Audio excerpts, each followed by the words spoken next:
Hello and welcome. You're watching Ref Sports. This is the morning live show presented by the IDFC First Bank, and this is the day 4 of the second test match between India and Sri Lanka, which is being played here at the Sinhalese Sports Club. And it is a deciding day. Day 4, Sri Lanka 265 for 8. They still need 39 runs to avoid the follow-on. India lead by 238 runs, and it could come down to the time. How much time we get uh, today's play, because again there is a forecast of rain. We have already given you the weather report that you can watch, which went at 8:30. So you can go and watch the video if you have any queries related to weather.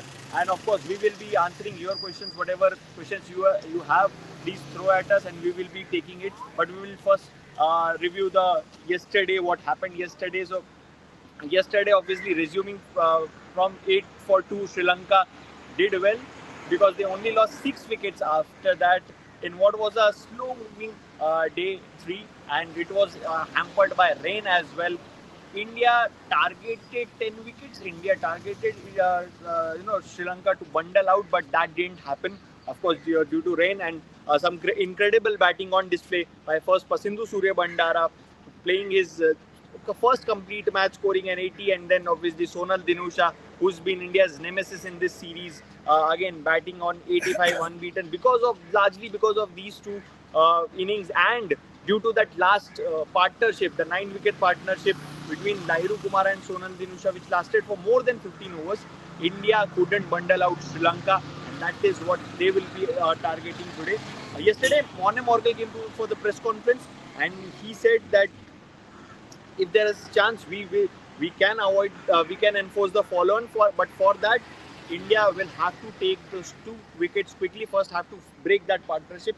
Shamik, it was very frustrating from India's point of view not being able to break that partnership, in which one was a bowler. Of course, you understand, with Keshara Novanta and Sonal Dinusha partnership, Keshara Novanta is still a bowling all-rounder.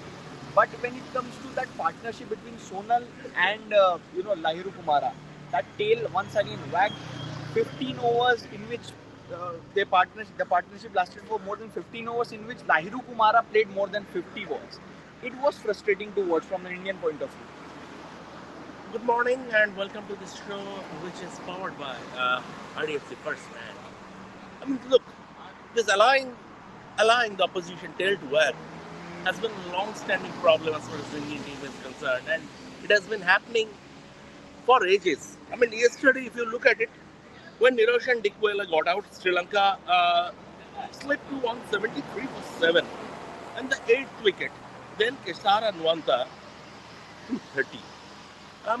The best way to clean up the tail is to bowl Yorkers. Now, obviously, India missed Jasprit Bumrah. If Bumrah were there, India probably wouldn't have allowed the tail to wag. But once again, Rashid Krishna and Mohammad Siraj, they are not Yorker specialists. And I would say towards the end, India allowed the game to drift a bit. It shouldn't have happened. But then again, the focus would be on taking those 2 remaining wickets pretty early in the morning. And let's see whether India enforce the follow on. If there is the lead is more than 200 or more than 200. Whether India would be enforcing the follow on, that would be interesting, because I'll come to that in details. But it's a tricky call. It's a tricky call, and Morne Morkel spoke in length about this, that how weather also is being taken into account by the Indian think tank, and which has been a big factor. Right from the start of the series, you start to talk about Gaul.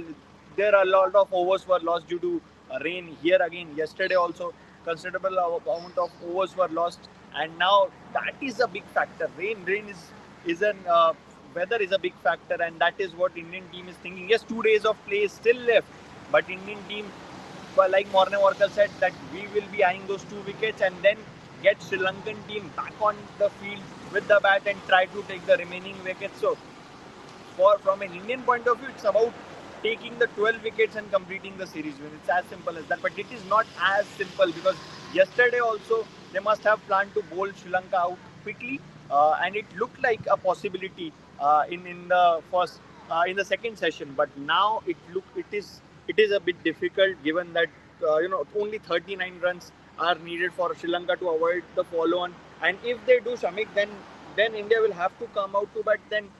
Then again, it will be eyes on the approach. What approach India adopt? Will they look to quickly wrap the runs like they did in golf, or what sort of approach? Because Morne Morgan has spoke about the time in hand. Time factor will be crucial, and that's why it becomes important for India to first take 2 wickets and enforce the follow on Sri Lanka. See, first of all, we come to a possibility. We discuss about a possibility where India would be in a position to enforce the follow-on.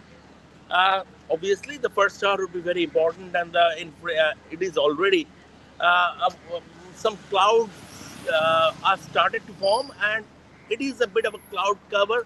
It could be a little nippy in the sense that there would be some moisture. So early morning moisture, and if India can use that and take those remaining 2 wickets quickly, India would be in a position to enforce the follow-on.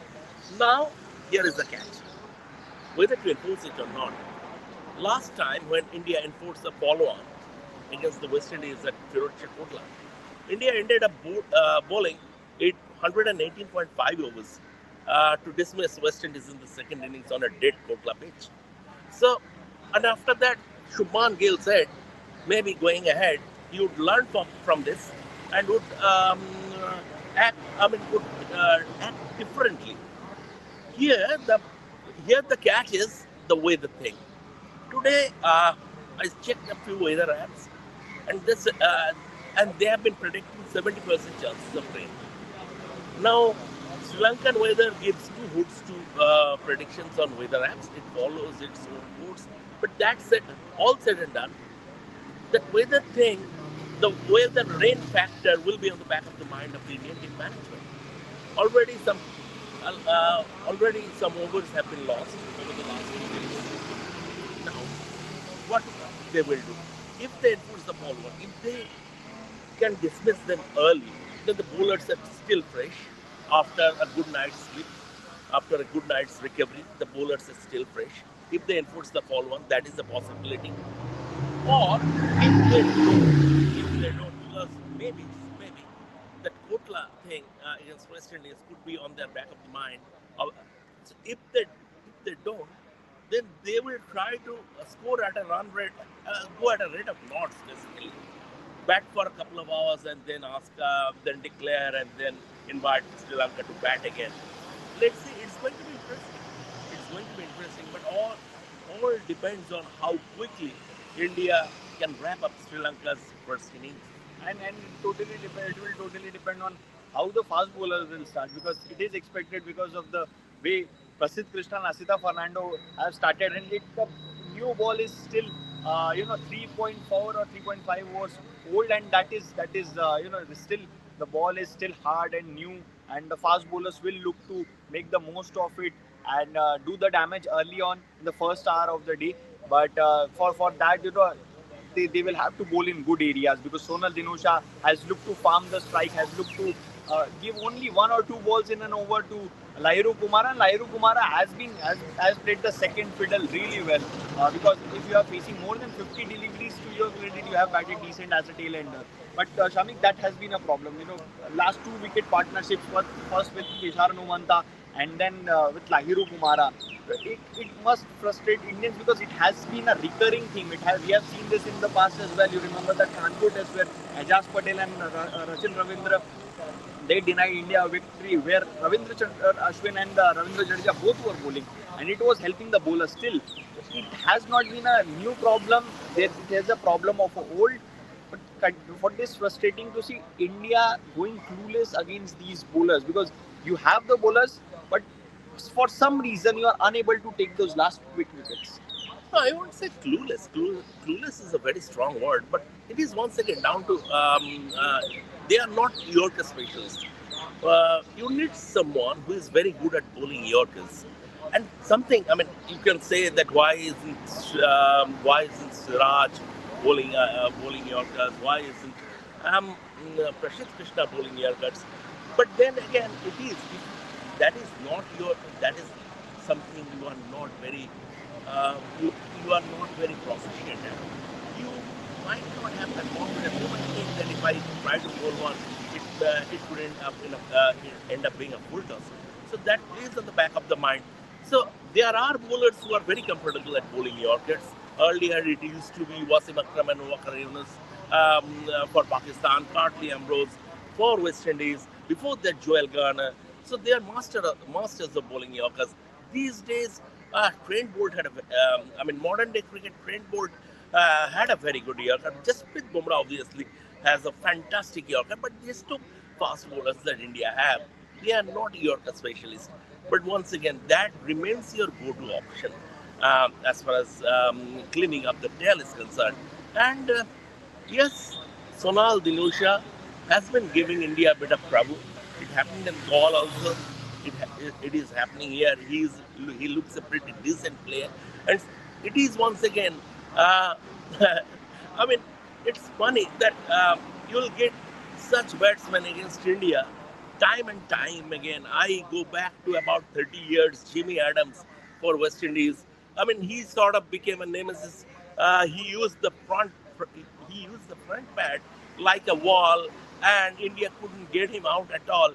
So before that, when there used to be bilateral series between India and Pakistan, so many unknown Pakistani players, Manju Rilahi, Amir Rilahi, you name it, Mansoor Akhtar. I mean, they became India's bugbear. So I don't know how it happens, but there is a tendency of some players punching above his weight and proving to be India's nemesis. And in this series, Shunal Dinusha has taken that role. And debutants, especially debutants, because I remember, because coming from Nagpur, you talk about Alistair Cook's debut, Joe Root's debut, then Todd Murphy, Matthew Poonam, and there are so many examples. Steve O'Keefe, there are so many examples who have done well against India, because obviously India had never faced those players, they had never played with them. So whenever there's a new player, a surprise element is always there, and with say, Sonal Dinusha, that surprise element worked in his favor. We cannot take anything away from the way he has batted in this series so far. Has by far been the best Sri Lankan batter, and full credit to him, because against Sonal Dinusha, Indian bowlers have tried everything, almost everything. They have tried bowling bouncers. They have tried bowling in the good length areas, in that corridor of uncertainty, but nothing has worked, especially against spin. He's been sweeping really well. He has been successful in catching the bowlers off guard with his sweep shots, and now the record speaks for itself. Now he has the second most number of runs in his first series against India after Zahir Abbas, after the legendary Zahir Abbas. So that tells you, that number tells you, and more than 45 or 50, close to 50% of his runs have come from the sweep shot. So Shamik, we have talked about how good India's spin bowling attack has been. Keep aside Saransh Jain for a bit, because he's making his debut, but Manav Sudhar has been a star, has been the standout wicket taker in this series for India. Then you have a Ravindra Jadeja. But the way Sonal Dinusha has been able to counter both the left armers with utmost ease, apart from a couple of misses yesterday, that too against Saransh Jain, there were not any chances created by the Indian spinners against the left-handed batter. Yeah, I thought Saransh Jain should have bowled a bit more against Sonal Dinusha yesterday. Anyway, that's Shubman Gill's call. But sometimes, what, as I've said, this is sort of a one-off thing. If you will get against India, it happens sort of pretty frequently. You will get one batsman. He will prove to be the biggest thorn in the play. And Sonal Dinusha is proving to be like that. Because Manav Sudhar, Ravindra Jadeja, they are outsmarting the other batsmen, but they are getting stuck against it, as if like bowling against a brick wall. Sometimes you have to give credit to the opposition as well. Sometimes you have to put your hands together and say, well played. And Sonal Dinusha has been doing that in this series. This is once again a one-off thing, but this has been happening. This has happened rather with the Indian team time and time again. Let's see how India go about their task. If and one another thing, I didn't agree with Shubman Gill. Shubman Gill is the captain and he is entitled to his choice. He went a little too defensive against Sonal Dinusha, especially when the tailenders when the tailenders came out and he sprayed the field. He allowed him to firm the strike. He should have attacked Sonal Dinusha a bit more. I don't know what the thought process was, but from my vantage point in the press box, I felt that Shubman Gill should have attacked Sonal Dinusha a bit more. And this is not the first time, Shamik, that we have been seeing this with Shubman Gill's captaincy. If you talk about that fourth innings in Gaul Test, last day, Sri Lanka were 4 down. That partnership was there between Dhananjay De Silva and Sonal Dinusha, 95-run partnership. And even after that partnership was broken, then also when Kuldeep Yadav came on to bowl, Shubman Gill spread the field. Instead of attacking, he had 4 fielders on the boundary ropes. And that's what we discussed as well. Yes, Kuldeep didn't take a lot of wickets, but it was important to give him confidence. It was important to attack as a bowling unit, as a team when you are on the top of the opposition.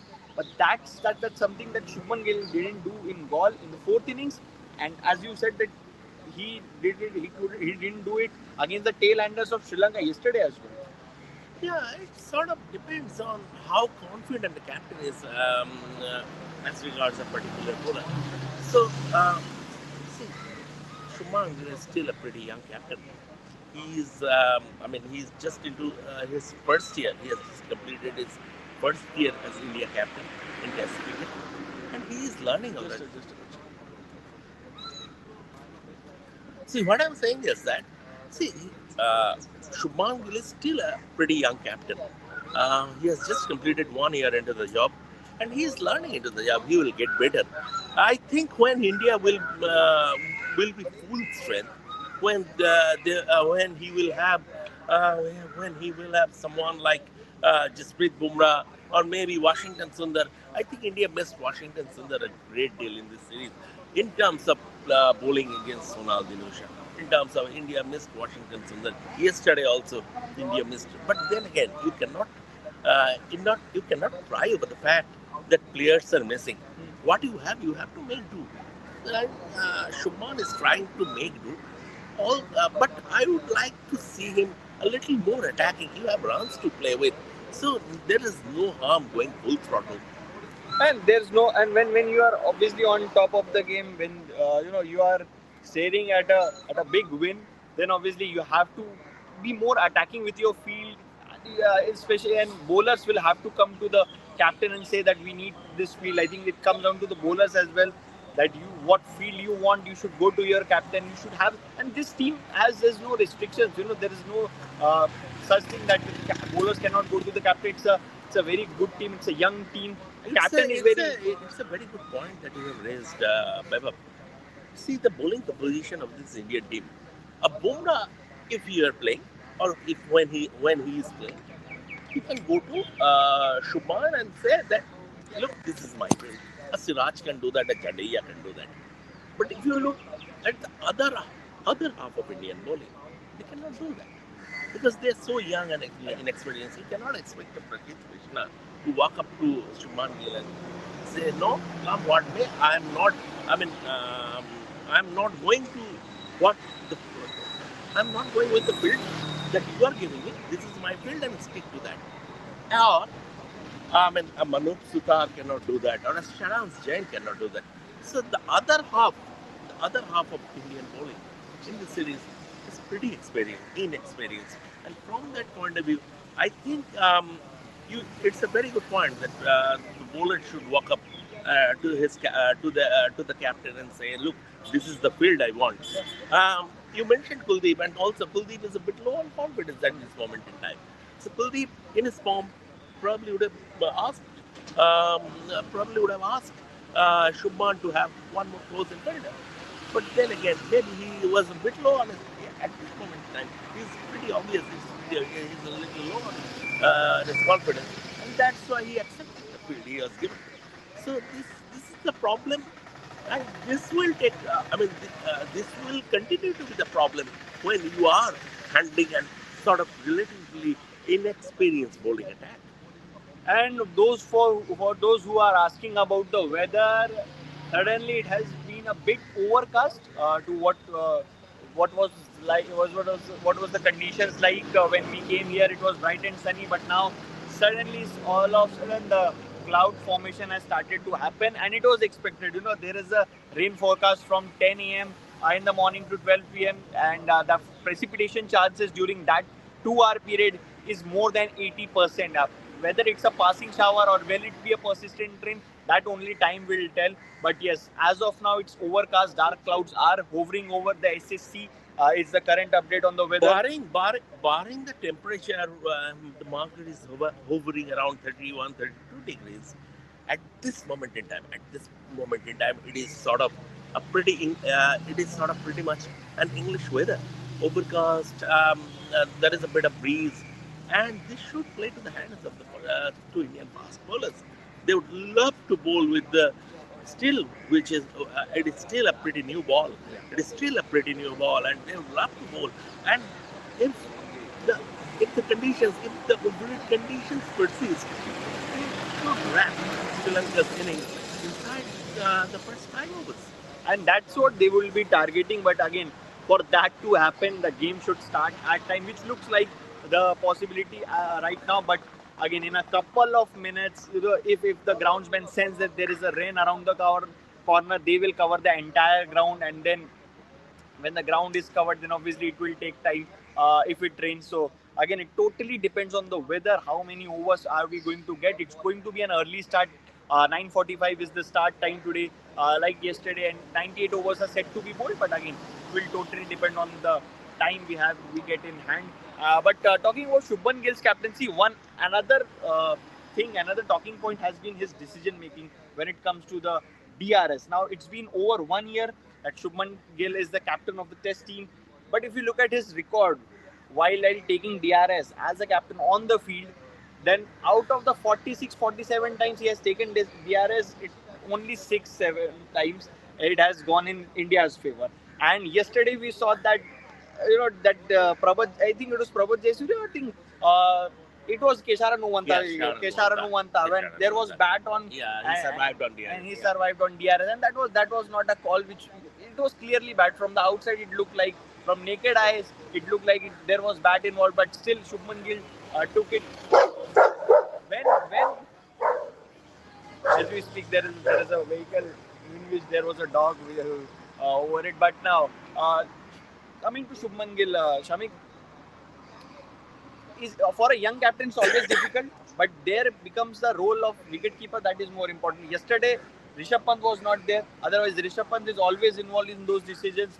And do you think India missed Rishabh Pant yesterday behind the six, which Morne Morkel also spoke about in the press conference? Yes, I think. Shubman Gill missed Rishabh Pant. Not only in terms of DRS, in terms of strategy and everything. Not only in terms of DRS. And Morne Morkel at the press conference said, first of all, he said because he had a bruise, he didn't take the field, and he's expected to take the field today because from decision-making point of view, his inputs are very important. So I think India missed Rishabh Pant behind the stumps, and it is not restricted to DRS only. In terms of overall strategy and everything, India missed Rishabh Pant. And obviously, given Rishabh Pant's experience, that was bound to happen. You cannot expect Dhruv Jurel to fill into the role of Rishabh Pant. He's just 11 tests old. So you cannot expect Dhruv Jurel to fill into the role of Rishabh Pant. So the fact is that Morne Morkel, what he told us at the press conference, we can hope that Rishabh Pant will start today. He will be behind the stumps from the start today, and if that happens, that would be a real shot in the arm for the entire team, including the captain. Shamik, in a hypothetical situation, if India comes out to bat again, then given that Rishabh Pant has been rested because precautionary measure, the shoulder was bruised as confirmed by Morne Morkel as well.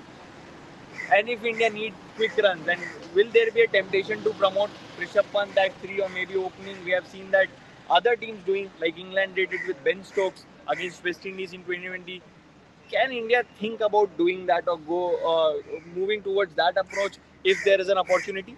I don't think that is required, because if you look at the opening combination, they are not going to alter the opening combination. And Jaiswal, if he is there, he will score at a fair quickly. But he will need support from KL Rahul as well. He KL will- Rahul's strike rate has no, been no, on no, the that is not the lower fix. That side. is as for the situation. If the situation demands him to up the ante, he will do that. He has the game. And Devdutt Padikkal scores his runs pretty fast, pretty quickly. So the and number 4 Shubman Gill. So India will not be in a dire need to promote Rishabh Pant to, at number 3 or number 4. They can stick to that conventional batting lineup and still can score runs at a fair clip. So I think that is, I mean, that will, I mean, that is not imperative that they must promote Rishabh Pant up the order if they in search for quick runs. Shamik will talk about two more players before we wrap up the show because again it is an early start to the day and we will also have to rush then. First, Saranjan making his debut couldn't contribute with the bat, and even when he was introduced as a first change bowler yesterday, which was surprising because till now we have seen Manav Sudhar being introduced as a first change bowler. Shubman Gill has a lot of confidence, that is very evident from that. And obviously Ravindra Jadeja being introduced as a first change bowler in the fourth innings of the Galle Test. Yesterday it was Manav Sudhar, Saranjan because a left-hander was there in Kamindu Mendes. Now, if you look at Saranjan's figures yesterday, he didn't take wickets, but his economy rate was better than Manav Sudhar, better than Ravindra Jadeja. He bowled more maidens than Manav Sudhar, than Ravindra Jadeja, and he what Ravindra Jadeja and what Manav Sudhar couldn't do, he outfoxed Sonal Dinusha on a couple of occasions, beating the outside of edge of a well-set batter. But it's a slice of luck that you need at times. That was missing in Saranjan's bowling. Do you think the same? Um, what I saw yesterday, I must say I liked it as far as Saraj Jain is concerned. He has a funny action. It is for the first time I was watching him in a match, Saraj Jain, and he has a funny action. Funny action. Not for once am I saying that he has a suspect action. Make no mistake. In turn, while I'm saying he has a funny action, it means that the way he moves out, he veers towards wide of the crease at the time of loading, but the ball nicely came off his hand. He got a nice grip. And Shubman Gill batted well. He started off with a slip and a leg gully, and then brought in another closing fielder at short leg. And Saraj Jain, what I saw, wickets, economy rates, that will, obviously butterflies in the stomach. The first ball was a big no ball for butterflies in the stomach. It can happen. I saw Bharat Tarun, the former India bowling coach, the first ball he went to bowl in Test cricket, and he fell, and he slipped at the bowling crease and completely fell over. Kapil Dev came from mid off, Kapil Dev, and gave a pat on his back and encouraged him. So it can happen. It is Test debut is a massive. It is a massive thing. Like the other day, Dhruv Jurel was saying that when you are playing Test cricket for India, people will call you Test cricketer, and that is a huge badge of honor. So Test cricket is a massive thing. But the way he came back after that big no ball, four dot balls, and then a reverse sweep from Pasindu, and they ran four. So he forced that batsman to do something different on the heels of four dot balls. So what I saw as far as Saraj Jain is concerned yesterday, I I liked it.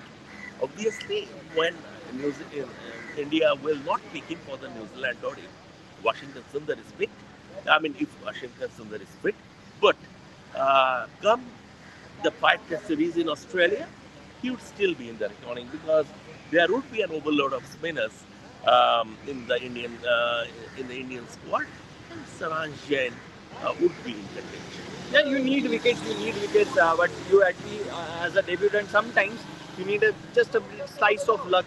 I think that was missing for Saranj Jain yesterday. Now it remains to be seen if Shubman Gill gives him the new ball because it's still hard new ball, and we saw with the new ball when it was thrown to Saranj Jain's second new ball, he almost got Lahiru Kumar out. Obviously, there was inside edge, and that saved Lahiru Kumar in that occasion, but the hard new ball we have seen for finger spinners, it has worked. So, will there be a temptation to start with a Prasidh Krishna from one end because he's been the standout pacer in this series so far, and then Saranjan from the other end, given that there are two left-handers? No, I don't think given the opponent conditions, India will start with seamers from both ends. given the overhead conditions. Still a bit of cloud cover, a breeze blowing, and it's still. It's very much a new ball. As a second new ball, it's still very much new. So I think given the overhead conditions, more than the underfoot conditions, given the overhead conditions, India will start at pace from bowlers. I think Shubman will give the bowlers, the two pacers 3 overs each. By, by the by then they can wrap things up, right? But yes, Saransh Jain could be in the first change. I won't be surprised if Prasidh Krishna gets a long spell. Yesterday also in his first spell he bowled 6 overs on the trot, and that was his longest spell in the series so far. So won't be surprised if that is the case today as well. Given that Prasidh has already taken 3 wickets and will be eyeing his 5 for. But it is about getting the 2 wickets as early as possible. Beat Prasidh Krishna, whoever takes it, India will be eyeing to enforce the follow on Sri Lanka, as already indicated by Morne Morkal. So let's see what happens on day 3. First session will be crucial. That will obviously decide a lot of things, how the game is going to pan out, and we will obviously bring you all the updates down from ground zero here at the SSC. So keep following Rev Sports, and once again, this live show was presented by the IDFC First Bank. Thanks for watching, and we'll be back after lunch.